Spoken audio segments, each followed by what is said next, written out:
మన బలం మనకు తెలియదు, మన శక్తి మనకు తెలియదు, మన పవర్ మనకు తెలియదు, మన తాకత్ మనకు తెలియదు. దేశంలోనే పెద్ద నియోజకవర్గం, 3 కార్పొరేషన్లు, 7 మున్సిపాలిటీలు, 61 గ్రామ పంచాయతీలున్న ఏకైక నియోజకవర్గం ఏదన్నా ఉందంటే అది మన మేడ్చల్. మేడ్చల్ మేడ్చల్ మేడ్చల్. నేను ఎంపీ అయినా మేడ్చల్కి వెళ్ళి, ఎమ్మెల్యే అయినా మా కేసీఆర్ గారి ఆశీర్వాదంతో మంత్రి అయినా, మళ్ళా ఎమ్మెల్యే అయినా మీ అందరి ఆశీర్వాదంతో 10 మున్సిపాలిటీలను, 3 కార్పొరేషన్లను, 7 మున్సిపాలిటీలను అందరినీ గెలిపించుకున్నాం. అదే మాదిరిగా జిల్లా పరిషత్ చైర్మన్ గెలిపించుకున్నాం, 44 40 ఎంపీటీసీలను గెలిపించుకున్నాం, 61 55 సర్పంచ్లను గెలిపించుకున్నాం. 210 మంది కార్పొరేటర్లు కౌన్సిలర్లు ఉంటే 190 మందిని గెలిపించుకున్నాం. ప్రతిదీ కూడా 95%. నేను మంత్రి అయినాక గెలుపంతా బీఆర్ఎస్, కేసీఆర్, బీఆర్ఎస్. ఆ మాదిరిగా మేడ్చల్ని అట్లా అభివృద్ధి చేసిన. ఇప్పుడు 2 ఏళ్లు నాకు కరోనా వచ్చింది, రాష్ట్రంలో దేశంలో మొత్తం. అయినా కరోనాలో అందరినీ, పేద ప్రజలను హాస్పిటల్ కానీ మంచి చెడ్డ అన్ని ఆదుకున్నాం. మా కార్పొరేటర్లు, సర్పంచులు, ఎంపీటీసీలు, జెడ్పీటీసీలు ప్రతి ఒక్కరు కూడా ఒక సైనికుల మాదిరిగా పనిచేసి కరోనాలో కూడా మంచిగా ఆదుకున్నాం. ఆ తర్వాత గ్రామ పంచాయతీలలో డబ్బులు లేకపోతే నా సొంతం డబ్బులతోటి 61 గ్రామాలల్లో మా అక్క చెల్లెళ్లకు మట్టి అంటొద్దని ప్రతి గ్రామంలో, ప్రతి వీధిలో రోడ్లు వేపించండి మీ మల్లన్న.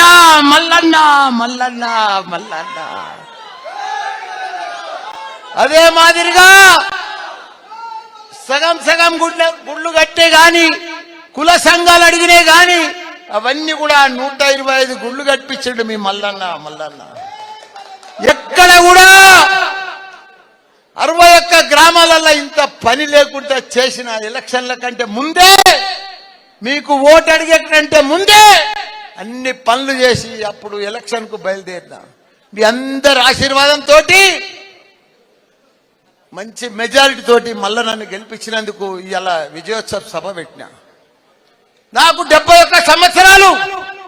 నేను ఎంపీ అయినా, మినిస్టర్ అయినా, ఎమ్మెల్యే అయినా నాకు భగవంతుడు ఏమి బాకీ లేడు. ఆ భగవంతునికే నేను బాకీ ఉన్నా. ఆ బాకీ ఏంటంటే మీ అందరి రుణం తీర్చుకోవాలి. నేను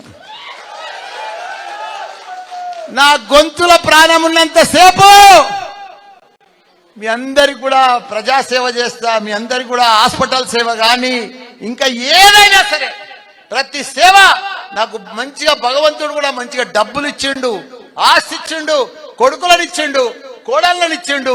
ఈ తర్వాత నా కొడుకులు గాని, కోడళ్ళు గాని, అక్కలు గాని, బావలు గాని, తమ్ముళ్ళు గాని, చెల్లెళ్ళు గాని అంతా ఈ తర్వాత మీరే. నాకు భద్ర కొడుకు కాదు, మీరే నా కొడుకు. ప్రీతి నా కోడలు కాదు, మీరే నా కోడలు, మీరే నా బిడ్డలు.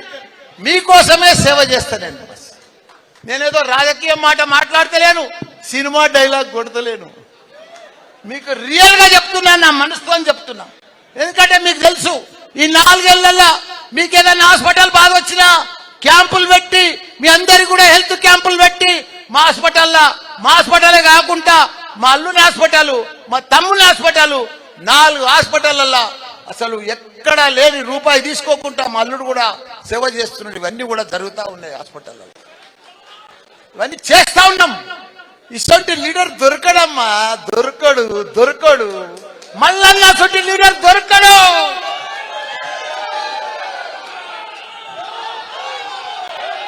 నీకు ఓపెన్ గా చెప్తున్నా, గత 30 సంవత్సరాల సంది కూడా మీరు పెద్ద లీడర్లను చూసిండ్రు, ఎమ్మెల్యేలను చూసిండ్రు, ఎంతో మంది వచ్చిపోయారు. కానీ ఇలాంటి మంత్రిని, ఇలాంటి మనిషిని, ఇలాంటి ఎమ్మెల్యేను మీరు చూడలే. ఎందుకంటే పనిచేసే మనుషులం. ఏదో ఆశపడి, ఏదో కాంట్రాక్ట్ల కోసమో, డబ్బుల కోసం ఇలా కట్ చేసా చూస్తున్నావు. 14 ఏళ్ళు అయింది ఆ ఫ్లైఓవర్ ఎవ్వడు ముట్టుకోలేదు. నలుగురు ఐదుగురు ఎమ్మెల్యేలు మారిండ్రు, కానీ అది మళ్ళీ వచ్చినాకనే మళ్ళా సురువు అయింది. అది కేసీఆర్ సార్కి చెప్పి ఇలా నారపల్లికి వెళ్ళి 15 కోట్లు పెట్టి ఏదులాబాద్ దాకా గుడి దాకా రోడ్ వేయించిండు. మల్లన్న మల్లన్న మల్లన్న ప్రతాప్ సింగారంకి వెళ్ళి అక్కడి దాకా కూడా ఆ రోడ్డు, ప్రతి రోడ్డు అసలు రోడ్లన్నీ కూడా నా జీవితం ధన్యమైపోయింది, ధన్యమైపోయింది.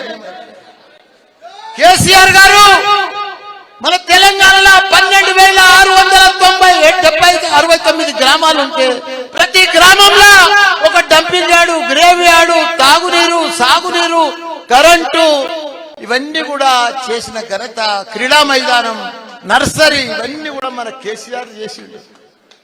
ఇవన్నీ కూడా ఒక బిడ్డ పెళ్ళైతే మనకు కళ్యాణ లక్ష్మి ఇచ్చిండు. ఒక బిడ్డ మన ఆడబిడ్డ కొడుకు బిడ్డ బిడ్డ బిడ్డ కేసీఆర్ కిట్ ఇచ్చిండు. 12,000 13,000 రూపాయలు ఇచ్చిండు. దళితులను ధనవంతులు చేయాలని దళిత బంధు తీసుకొచ్చిండు. బీసీలకు బీసీ బంధు తీసుకొచ్చిండు. ముస్లింలకు ముస్లిం బంధు తీసుకొస్తే ఈ కాంగ్రెస్ గవర్నమెంట్ ఫులూకులా బై ఛాన్స్ లా ఓ గల్తీలా ఆ గవర్నమెంట్ వస్తే ఇప్పుడు వాళ్ళు పెద్ద పెద్ద మాటలు మాట్లాడి ఉన్న బంధులన్నీ బంద్ చేస్తున్నారు. వాళ్ళు లీడర్లు రావాలి. 56 సంవత్సరాలు వాళ్ళు భారతదేశంలో పరిపాలించారు కాంగ్రెస్. వాళ్ళ చరిత్ర అంతా తెలుసు. మనకంటే కూడా 10 ఏళ్ల ముందు వాళ్ళే ఉన్నాడు. ఇక్కడ ఒక్క కరెంట్ ఇవ్వలేదు, నీళ్లు ఇవ్వలేదు, ఒక 200 పింఛనిత్తురు.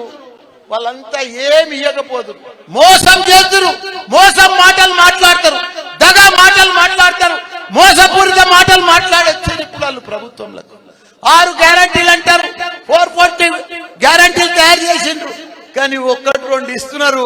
దాంట్లో కూడా కొట్లాట పెడుతున్నారు. వాళ్ళు ఇయ్యరు, వాళ్ళు ఇచ్చే మనసు లేదు. మొన్న మన సీఎం రేవంత్ రెడ్డి అంటాడు, మాకు కాంగ్రెస్ కు ఓటేసి కేంద్రంలో మేము వస్తే ఈ 6 గ్యారంటీలు చేస్తామంటాడు. ఎంత దరిద్రమయా, ఎన్ని అబద్ధాలు, ఇంత అబద్ధాల ప్రజలను ఇంత మోసం చేస్తారా? కానీ ప్రజలంతా గుర్తుపట్టుకుంటున్నారు. ప్రజలలో డిస్కషన్ వచ్చింది, కాంగ్రెస్ మోసం పోయింది, మనల్ని మోసం చేసింది. ప్రజలు కాంగ్రెస్ అబద్ధాలు చెప్పింది, కాంగ్రెస్ అంతా మాయమాటలు చెప్పింది. మనం ఇక కాంగ్రెస్ ను నమ్మొద్దని 50 రోజులలోనే ప్రజలకు అంత అర్థమైపోయింది. ఊర్లో చర్చ, ఓటల్ చర్చ, ప్రతి గ్రామంలో చర్చ. అయ్యో మన కేసీఆర్ రాలేదు, అయ్యో మనం మోసపోయినాం, అయ్యో మనం ఓడిపోతాం అనుకోలేదు అని చెప్పి చర్చలు మొత్తం మొదలైపోయినాయి. కాబట్టి ఇప్పటి సంధి గట్టిగా ఉండుర్రి, గట్టిగా ఉన్నారు. పెద్దగా వాళ్ళు ఏమి ఉరగబెట్టేది ఏం లేదు.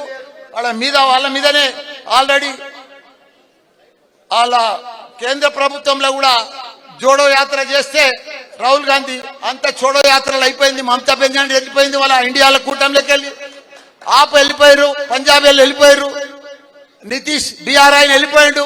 ఆడ ఎవ్వరు మిగిలలే, ఒక్కడే మిగిలిండు రాహుల్ గాంధీ.